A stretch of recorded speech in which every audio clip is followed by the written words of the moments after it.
আমাদের যশস্বী প্রধানমন্ত্রীও এই 9 দিন উনি কিছু গ্রহণ করেন না। কোথায় আপনারা সবাই নবরাত্রে থাকুন। আর এখানে দেখতে পাচ্ছেন পঞ্চবটি, এই যে আমাদের এখানে অনেকে আজকে এই ঘাটে অনেকে তর্পণ করেছে, আমাদের ভবিষ্যৎ পরিকল্পনা আছে এখানে শিশুদের জন্য পার্ক করা এবং গোশালা এবং হনুমানজির সুবিশাল মূর্তি। আপনারা সবাই শ্রীভূমবাসী এই সেবায় এগিয়ে আসুন। এবং পাশে যে পঞ্চবটি দেখছেন, সুপ্রাচীনকাল থেকে বড় বড় সাধকরা এই পঞ্চবটিতে সাধন করেন।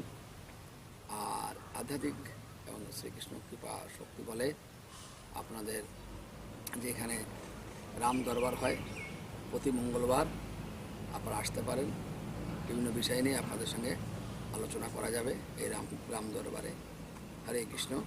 কৃষ্ণায় বাসুদেবায় হরায়ে পরমাত্মানে প্রণত ক্লেশনাশায় গোবিন্দায় নমো নমো। সবার জীবনে মঙ্গল বয়ে আনুক এবং প্রভু রামচন্দ্রের অনন্য ভক্ত হনুমানজির কৃপা লাভ হোক। যার পরে দশানন পরাজিত হয়েছিলেন যে রাম ছাড়া দুনিয়া চলে না, আর রাম হনুমান ছাড়া চলে না।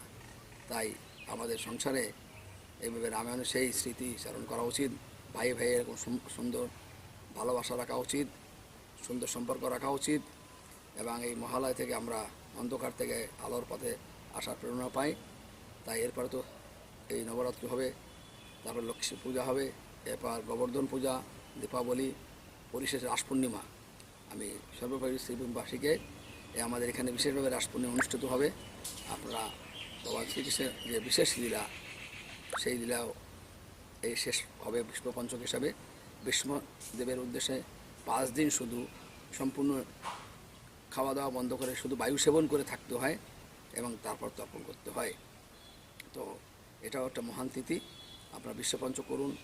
আর এই অনুষ্ঠানগুলো সুন্দরভাবে এ মাস বা এই সময় আমাদের আনন্দ উৎসব, একাপার মিলিত হওয়া উৎসব, আত্মস্বজনদের যেখানে আছে সবাই সেখানে থেকে সুন্দর সুখে থাকুক।